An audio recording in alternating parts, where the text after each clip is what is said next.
नमस्कार। चित्तौड़ दर्शन में आज समाचार में पुनः आप सभी का स्वागत है।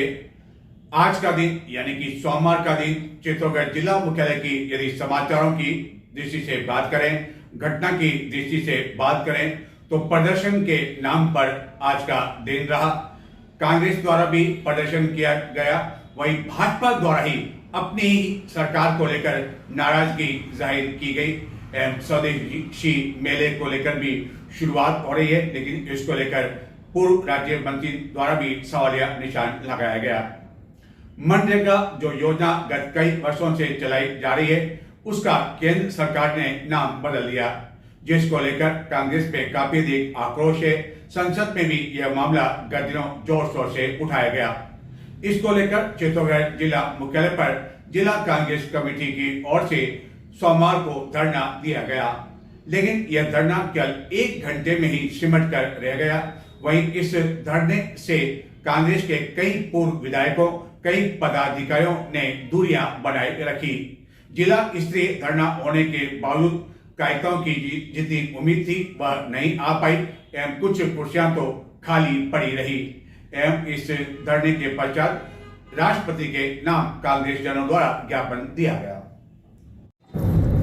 केंद्र सरकार द्वारा गत दिनों मनरेगा योजना का नाम बदल दिया था, जिसके बाद से ही कांग्रेस द्वारा पूरे देश में इसको लेकर विरोध किया जा रहा है। एवं संसद में भी गत दिनों इसको लेकर काफ़ी हंगामा हुआ था। सोमवार को प्रदेशव्यापी आह्वान के तहत चित्तौड़गढ़ जिला मुख्यालय पर भी कांग्रेस जनों द्वारा धरना दिया गया। हालांकि यह धरना केवल 1-1.5 घंटे में ही सिमट कर रह गया। धरने में पूर्व मंत्री उदयलाल आंजना के अलावा कोई भी बड़ा चेहरा मौजूद नहीं था एवं कई पूर्व विधायक, उनके समर्थक इस धरने से काफ़ी दूर रहे और इसमें शामिल नहीं हुए। धरने में केवल चित्तौड़गढ़ के ही कार्यकर्ता अधिकांश दिखाई दिए एवं जिले भर से यदि कार्यकर्ताओं की बात की जाए तो उनकी उपस्थिति नहीं के बराबर थी। इस दौरान पूर्व मंत्री उदयलाल आंजना ने कहा कि यूपी सरकार ने मनरेगा को हर व्यक्ति को रोजगार देने और ग्राम सभाओं को मजबूत बनाने के लिए शुरू किया था, जिससे गांवों से पलायन रुका। लेकिन बीजेपी सरकार सिर्फ नाम बदलने में माहिर है और अब योजना को पूरी तरह से बदलकर नया राम VBG रामजी विकसित भारत गारंटी और रोजगार और आजीविका मिशन ग्रामीण नाम दिया, जो कि समझ से बड़े है और काफी अजीब नाम है।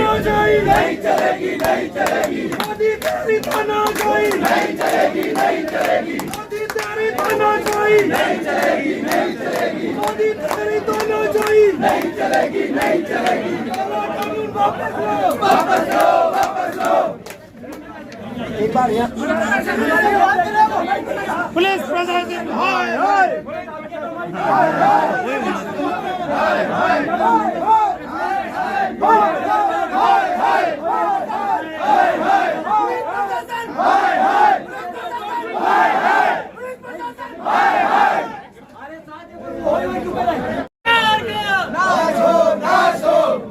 कांग्रेस पार्टी जिंदाबाद, कांग्रेस पार्टी जिंदाबाद।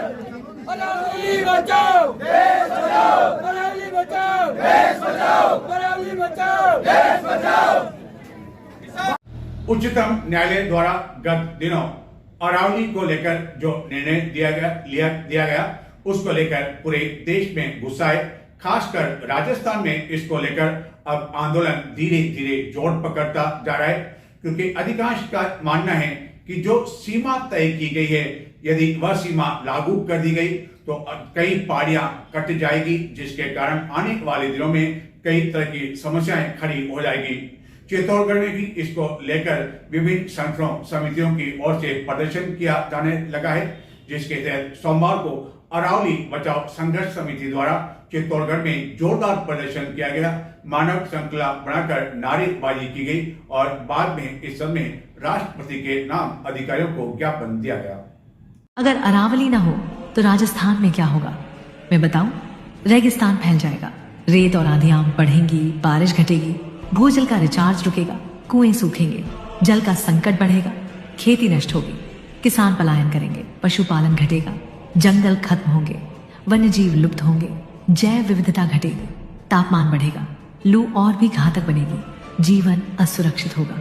कुल मिलाकर अरावली नहीं तो पानी नहीं, अरावली नहीं तो खेती नहीं, अरावली हर आदमी को संघर्ष करना पड़ेगा। Supreme court supreme court supreme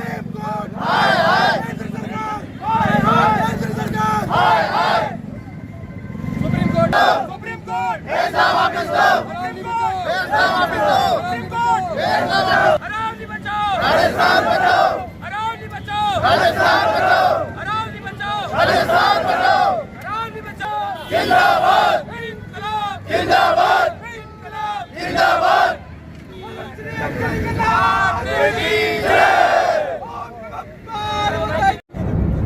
Aravalli बचाने को लेकर अब पूरे राजस्थान में जोरदार प्रदर्शन होने लगा है, जिसके तहत चित्तौड़गढ़ में सोमवार को अरावली बचाओ संघर्ष समिति की ओर से कलेक्ट्रेट चौराहे पर प्रदर्शन किया गया एवं जोरदार नारेबाजी की गई।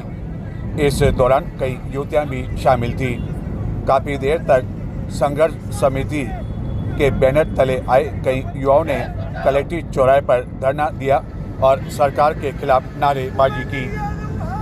इन लोगों का कहना था कि जिस तरह यह नियम लागू किया जा रहा है उसे अरावली पूरी तरह से नष्ट हो जाएगी और अरावली की सुरक्षा सुनिश्चित नहीं होती तब तक उनका आंदोलन जारी रहेगा। प्रदर्शन के माध्यम से सरकार से अरावली संरक्षण के लिए ठोस एवं प्रभावी कदम उठाए जाने की भी मांग युवाओं ने की। इस दौरान संघर्ष समिति के लोगों ने कहा कि यह उनका व्यक्तिगत आंदोलन नहीं है, बल्कि इसमें कई लोग शामिल हुए हैं। सभी का कहना था कि अरावली हमारी माँ है, इसे नहीं मिटने देंगे। इस दौरान युवाओं द्वारा अरावली बचाओ भविष्य बचाओ जैसे नारे भी बार बार लगाते रहे। प्रदर्शनकारियों का कहना था कि अरावली केवल पहाड़ों की श्रृंखला नहीं बल्कि मेवाड़ की जीवन रेखा, इतिहास और सांस्कृतिक पहचान है। युवाओं का कहना था कि आंदोलन तो अभी शुरू हुआ है और अरावली के लिए सुप्रीम कोर्ट के निर्णय को बदलना ही होगा। इस दौरान युवाओं ने कुछ देर के लिए मानव श्रृंखला बनाकर प्रदर्शन किया एवं नारेबाजी की एवं यहाँ से गुजरने वाले वाहनों को रोक दिया। इस दौरान सुरक्षा व्यवस्था बनाए रखने की दृष्टि से शहर कोतवाल के साथ ही पर्याप्त पुलिस जाब्ता तैनात था, जबकि इसी मांग को लेकर करनी सेना द्वारा भी मंगलवार को चित्तौड़गढ़ जिला मुख्यालय पर प्रदर्शन किया जाएगा। करनी सेना का भी कहना है कि अरावली को लेकर उच्चतम न्यायालय ने जो निर्णय दिया है वह सही नहीं है और उसे अपने इस निर्णय पर पुनः विचार करना चाहिए, जिसको लेकर उनके द्वारा मंगलवार को प्रदर्शन किया जाएगा। प्रदर्शनकारियों ने काफ़ी देर तक कलेक्ट्रेट चौराहे पर धरना दिया, जिसके पश्चात सभी नारेबाजी करते हुए कलेक्ट्रेट के अंदर प्रवेश कर गए। सभी का कहना था कि अरावली से हमारा गहरा इतिहास और नाता रहा है। समय समय पर अरावली ने हमें बड़ी आपदाओं से बचाया है। यदि अरावली खत्म हो गई तो वन्य जनजीवन भी समाप्त हो जाएगा। प्रदर्शनकारियों ने इस दौरान जोरदार नारेबाजी भी की।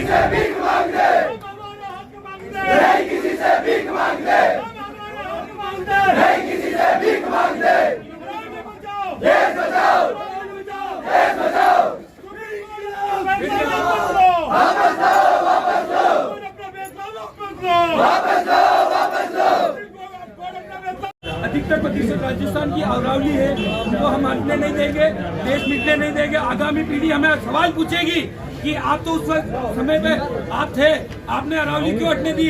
पूरे चित्तौड़ में या पूरे राजस्थान में प्रदूषण क्यों फैलने दिया? बारिश क्यों नहीं आ रही है? पूरी रेत चारों तरफ राजस्थान में रेतीला क्यों हो चुका है राजस्थान?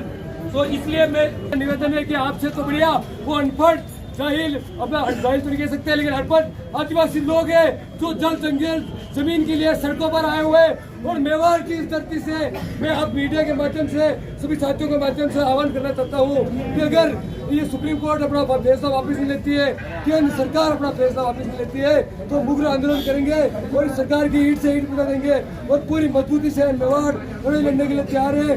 सुप्रीम कोर्ट अपना फैसला वापस लो। या हम किसी के गुलाम नहीं है, ना हम गुलाम है ना आप गुलाम है। ये दल का मन का दर्द है, हमारा भी और आपका भी, इसलिए आप आके खड़े हैं। यहाँ कोई नेतागिरी नहीं है साहब। और ये आंदोलन, ये जो आज हमारा ज्ञापन तक जो बात सीमित है, कल हो सकता है हमें आंदोलन में उतरना पड़े। इसी संख्या के साथ में कोशिश कीजिएगा 5-5, 10-10 लोग और, क्योंकि आने वाली पीढ़ियों को हमें और आपको ही जवाब देना है साहब। हमारी 500 साल की पीढ़ियां लड़ी है, तब जाकर हम हमारा मुस्लिम होने से कन्वर्ट, मुस्लिम नहीं और मुगलों के आक्रांताओं के उनकी लड़ाई से हम बच के आज भी अपने धर्म तक काबिल है। अब ये याद रखिएगा कि जो जो लड़ा नहीं है उसे कभी इतिहास ने याद नहीं किया। हमें लड़ना पड़ेगा। हमें आज लोकतंत्र होकर भी आज हमारी ये परिस्थिति है कि राजस्थान का युवा इस तरीके से सड़कों पर बैठा है। ये तो सरकार को सोचना चाहिए साहब कि किस तरीके के उनको फैसले लेने। इतने पढ़े लिखे लोग अगर ऐसे फैसले लेंगे जो हमारे भविष्य को खतरे में डाल सकता है, तो आप सोचिए कि ये और क्या क्या फैसले ले सकते हैं। अगर हम आज नहीं लड़े तो हम कभी इस चीज के जवाब देने का मुंह दिखाने। परंतु आज तक सारे फैसले आपने दूसरे राज्यों में, दूसरे विदेशों के लोगों के लिए लिए। आज पहली बार आपने कोई गलत निर्णय राजस्थान की जनता के लिए लिया है। मैं वे राजस्थानिया साहब जो पागड़ी के लिए मर जावा, आप पहाड़ काट दे तो मैं कहीं करांगा, मरनो भी पड़ गया तो मर जावा पर पाचे नहीं हटाऊंगा। आज एक फैसला छोटो सो है। अरे को, अरे भूपेंद्र जी यादव साहब आप बोल रहे हो हम तो 0.1 हिस्सा ले रहे हैं, आप इतने लो। अरे चोरी कर जाओ, 10 रुपए कर जाओ, 1 रुपए कर जाओ, चोरी कर जाओ। आप राजस्थान में 0.5% नहीं, आप जैसे भी लगा देखो, आपने बता देगा ये राजस्थान है, ये युवा है, कई कर्जा लेने कर्जा ले किया जाएगा। इसी प्रकार से, जिस प्रकार से अभी कम समय में कम तरीके से सभी युवा एक साथ ही शांतिपूर्ण तरीके से अपन ने युवाओं का साथ मिलकर अपन ने ज्ञापन दिया, इसी प्रकार से अगर सुप्रीम कोर्ट अपना फैसला नहीं लेगी तो आने वाले समय में ये अरावली बचाओ समिति आगे संघर्ष करती रहेगी। नहीं बिगाड़ रहा अरावली में की माँ है, इनमें सरिस्का है, रणथंभौर है, इन्हें कोई नहीं बिगाड़ सके। मैं आपने आप लोगों की जानकारी बातें बताऊं, भूपेंद्र जी यादव अलवर सांसद है, जदयू या बीजेपी सरकार 2014 में ये बदी पूरी अरावली का महीने पिछला 10 साल में 28 पूरी पहाड़ियां अलवर का महीने गायब रह चुकी है। ये वे पर्यावरण मंत्री है, ये रक्षा करेगा अरावली की। सरिस्का जो अभ्यारण्य आप बाहर पढ़ो पुस्तकों में पढ़ता आ रहा है, सरिस्का अभ्यारण्य। रोज आप गूगल पर सर्च कर लीजिए, रोज का 100 ट्रैक्टर वटा खनन वैन रातें निकल रहा है और आपका जैसा पत्रकार बंधु लगातार अभियान छेड़ रही है अवैध खनन। जो ही पर्यावरण मंत्री का खुद का लोकसभा क्षेत्र में 28 पहाड़ियां गायब रह चुकी है। रोज की सरिस्का दिशा अभ्यारण्य 100 ट्रेली खनन वे रहो है और वे आन टीवी का ऊपर आन जनता ने लॉलीपॉप पकड़ा है कि अरावली माँ की माँ या संरक्षित स्थिति है। इका महीने माँ की माँ ने कहीं नहीं बताऊंगा, या का लॉलीपॉप ने माँ नहीं करूंगा, या मेवाड़ की धरती है। आज तो खाली खून लेटर लिख रहा, जरूरत पड़ी तो खून भी बहा दूंगा। जो नीचे उनको अरावली नहीं माने, क्योंकि अरावली जो अपने आसपास जो पहाड़ दिख रहे हैं, अगर उन पहाड़ों को आज केंद्र सरकार हड़प लिया जाएगा। हमें किताबों में तो पढ़ाया जा रहा है कि पहाड़ हमारे बारिश आने में हमें और धूल मिट्टी से, ये सुप्रीम कोर्ट हमारे पहाड़ों को हमारी ये प्रकृति से छेड़छाड़ कर रहे हैं। ये बिल्कुल सरासर गलत है।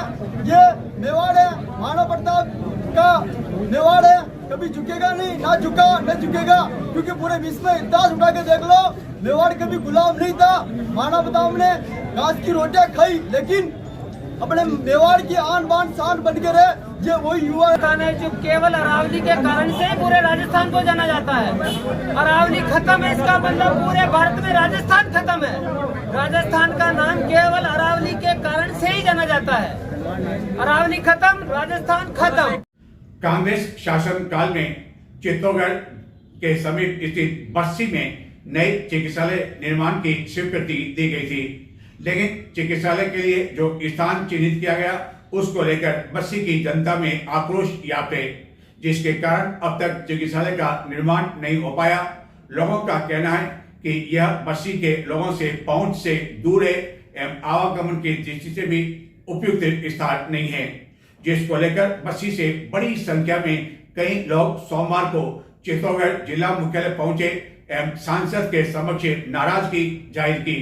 लोगों का कहना है कि भाजपा सरकार को 2 साल हो चुके हैं, लेकिन अपनी सरकार के कार्यकाल में स्थान बदल नहीं पा रहे हैं, और यदि स्थान बदला नहीं जाता है तो हाईवे से इस स्थान को जोड़ा जाना चाहिए ताकि लोगों को किसी तरह की परेशानी आने वाले दिनों में नहीं हो सके। लेकिन कुल मिलाकर इसको लेकर भाजपा के ही कई कार्यकर्ताओं में अपनी सरकार को लेकर इस कारण नाराजगी देखने को मिली। राजस्थान में कांग्रेस शासनकाल में अंतिम वर्ष में गहलोत सरकार ने चित्तौड़गढ़ जिले में बस्सी में उप जिला चिकित्सालय के लिए जमीन आवंटन करने की घोषणा की थी एवं इसके लिए 40 करोड़ रुपए से अधिक का बजट का आवंटन भी हो गया एवं जिसके बाद सत्ता परिवर्तन हो गया एवं भाजपा सरकार को भी 2 वर्ष का कार्यकाल पूर्ण हो चुका है। लेकिन इसके बावजूद बस्सी में जिस स्थान पर चिकित्सालय बढ़ाए जाने की घोषणा की गई थी, वहां लोगों के विरोध के कारण चिकित्सालय के नए भवन की नींव तक नहीं रखी जा सकी। दरअसल लोगों का कहना है कि जिस स्थान पर यह चिकित्सालय बनाया जाना है वह आम लोगों की पहुंच से दूर होने के साथ ही पहाड़ी क्षेत्र में है एवं जिसके कारण मरीजों को काफ़ी अधिक परेशानियों का सामना करना पड़ेगा और इसी विरोध के कारण चिकित्सालय का निर्माण आरंभ नहीं हो पाया, जिसको लेकर लोगों का कहना है कि भाजपा के नेता लगातार उन्हें यह आश्वासन दे रहे हैं कि चिकित्सालय का स्थान बदल दिया जाएगा और नए स्थान पर नए भवन का निर्माण करवाया जाएगा। लोगों का कहना है कि बस्सी में पुलिस थाना के पास इसके लिए उपयुक्त स्थान भी है, लेकिन इसके बावजूद भाजपा के नेता लगातार उन्हें लॉलीपॉप दे रहे हैं और आखिरकार लोगों का आक्रोश सोमवार को फूट पड़ा और उनका धैर्य भी जवाब दे गया, जिसके पश्चात बड़ी संख्या में कई लोग बस्सी से चित्तौड़गढ़ पहुंचे। सांसद जन सुनवाई केंद्र के बाहर उन्होंने अपनी इस मांग को लेकर जोरदार नारेबाजी की एवं प्रदर्शन किया, जिनका कहना था कि अब जो पुराना स्थान है वहाँ किसी भी हालत में चिकित्सालय का नया भवन नहीं बनने देंगे और कोई निर्णय होने के बाद ही यहाँ से जाएंगे एवं आक्रोशित लोगों द्वारा इस दौरान सांसद जन सुनवाई केंद्र पर मौजूद भाजपा जिलाध्यक्ष रतनलाल गाड़ी के साथ ही भाजपा के अन्य कई पदाधिकारियों को जमकर खरी खोटी सुनाई गई, जिनका कहना था कि भाजपा जिलाध्यक्ष भी लगातार उन्हें गुमराह कर रहे हैं। लोगों द्वारा आक्रोश के पश्चात सांसद सीपी जोशी अस्वस्थ होने के बावजूद सांसद जन सुनवाई केंद्र पहुंचे, जहां लोगों ने अपनी इस नाराजगी से उन्हें अवगत कराया। और बेसिक जो बात है वह यह है कि जगह जगह चयन कर रहे हैं, ये सब जगह जाना बेटा 15 फीट मोटो गेलो की तकलीफ 2 साल हो गया जमीन के सबका मनोभाव जो है बीजेपी की सरकार है, आप सब हो माने परेशानी आ रही, आप अभी सुनवाई करो और इनको लेना 2 साल पहले वेणु 2 साल तो लेट नहीं गया, आज वो पे लेट नहीं वेणु आज वेणु में ये सबका मन को भाव है, सबको मन में बड़ा गुस्सा है और बेसिक जो बात है वह यह है कि जगह जगह चयन कर रहे हैं, ये सब जगह जाना बेटा 15 फीट मोटो गेलो की तकलीफ। चित्तौड़गढ़ में स्वदेशी मेले का आयोजन मंगलवार से आरंभ हो रहा है। 23 से 28 दिसंबर तक आयोजित होने वाले इस मेले के लिए कई स्टॉलें लगाई जाएगी। आयोजन स्थल पर सभी तैयारियां सोमवार रात्रि तक पूर्ण कर ली गई। प्रतिदिन कई सांस्कृतिक कार्यक्रम भी इस दौरान आयोजित किए जाएंगे एवं इसका आगाज मंगलवार सवेरे शोभा यात्रा से किया जाएगा, जो कि नगर के मुख्य मार्गों से होकर गुजरेगी। चित्तौड़गढ़ के शहीद मेजर नटवर सिंह राजकीय उच्च माध्यमिक विद्यालय खेल परिसर में मंगलवार से राष्ट्रीय स्वदेशी महोत्सव का शुभारंभ होने जा रहा है, जिसका शुभारंभ राजस्थान के राज्यपाल हरिभाऊ बागड़े करेंगे। महोत्सव को लेकर सभी तैयारियां पूरी की जा चुकी है। 28 दिसंबर तक चलने वाले इस महोत्सव में भाग लेने के लिए देश के कई राज्यों से विभिन्न व्यवसायी यहाँ पहुँचने लगे हैं, जिनके द्वारा अपने अपने स्वदेशी उत्पाद को लेकर यहाँ न केवल प्रदर्शन किया जाएगा बल्कि उसकी बिक्री भी की जाएगी एवं इस दौरान आरोग्य मेले का आयोजन भी किया जाएगा, जिसमें कई तरह की जांच निःशुल्क की जाएगी। आयोजन स्थल पर ही विभिन्न विभागों आदि की ओर से प्रदर्शनी भी लगाई जाएगी, जिसको लेकर सोमवार को दिन भर युद्ध स्तर पर तैयारियां जोर शोर से जारी रही एवं विभिन्न स्थानों पर सेल्फी पॉइंट भी बनाए गए हैं एवं आकर्षक सजावट की गई। महोत्सव के दौरान प्रतिदिन कई सांस्कृतिक कार्यक्रम आयोजित किए जाएंगे एवं मंगलवार सायं शुभारंभ से पहले शहरी क्षेत्र से एक शोभा यात्रा भी निकाली जाएगी, जो कि नगर के मुख्य मार्गों से गुजरती हुई आयोजन स्थल पर पहुंचेगी। इस दौरान खान पान की भी कई दुकानें लगाई जाएगी।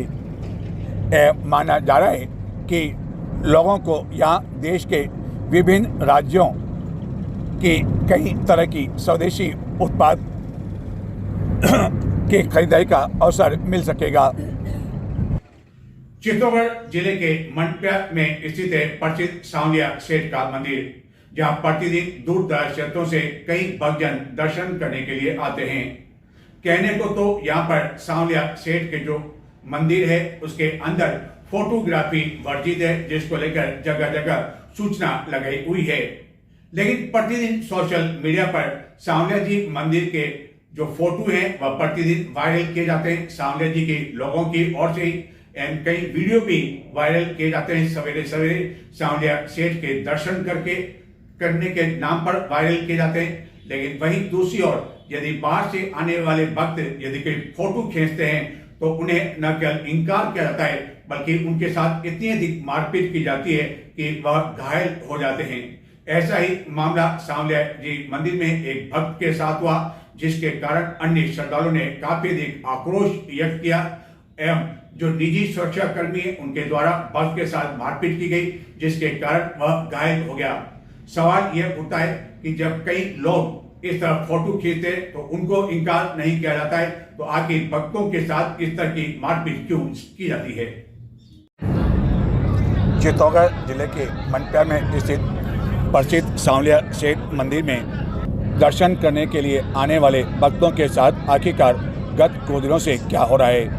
कभी भक्तों पर लाठीचार्ज किया जाता है तो कभी सुरक्षा कर्मी द्वारा उनके साथ धक्का मुक्की की जाती है, और अब तो एक भक्त के साथ इतनी अधिक मारपीट की गई कि वह घायल हो गया और उसकी नाक से खून बहने लगा, जिसको लेकर बड़ी संख्या में मौजूद अन्य भक्तों ने नाराजगी जाहिर की। रविवार रात्रि को मध्य प्रदेश के नीमच जिले के कुकड़ेश्वर निवासी प्रियांशु मालवी मंदिर के कॉरिडोर से जब मंदिर के फोटो और वीडियो ले रहा था, तो इसी दौरान सांवलिया मंदिर के सिक्योरिटी गार्ड से उसकी बहस हो गई और यह बहस बाद में मारपीट में बदल गई। इससे पहले भी टाइगर फोर्स कंपनी के सिक्योरिटी गार्ड द्वारा श्रद्धालुओं के साथ न केवल मारपीट की जा चुकी है, बल्कि गत 25 जून को लाठियां भी बरसाई गई थी, जिसके बाद सांवलिया मंदिर मंडल की ओर से यह आश्वासन दिया गया था कि श्रद्धालुओं के साथ अब इस तरह का व्यवहार नहीं किया जाएगा। लेकिन अब फिर से इस तरह की घटना ने कई तरह के सवाल खड़े कर दिए हैं। श्रद्धालु ने बताया कि वह काफ़ी दूर से फोटो ले रहा था, लेकिन इसके बावजूद गार्ड ने अपने दूसरे साथियों को बुला लिया और बेरहमी के साथ उसे पीटना शुरू कर दिया, जिससे उसके नाक और पेट से खून बहने लगा, जिसके बाद भी सिक्योरिटी गार्ड वाले उसके साथ पिटाई करते रहे। इस दौरान अन्य भक्तों ने भी सांवलिया मंदिर मंडल के अध्यक्ष कक्ष के बाहर एवं कार्यालय के बाहर जमकर इस घटना को लेकर नारेबाजी की एवं आक्रोश व्यक्त किया। सवाल यह उठता है कि सोशल मीडिया पर आए दिन इस तरह के फोटो और वीडियो सांवलिया मंदिर के कर्मचारियों आदि द्वारा जब वायरल किए जाते हैं, तो एक भक्त द्वारा जब फोटो लेने की कोशिश की गई तो आखिरकार ऐसा क्या हो गया कि सिक्योरिटी गार्ड वाले उस पर बेरहमी के साथ टूट पड़े, और इस तरह की घटना से आखिरकार पूरे देश में सांवलिया मंदिर को लेकर क्या संदेश जाएगा, यह सोचने की बात है।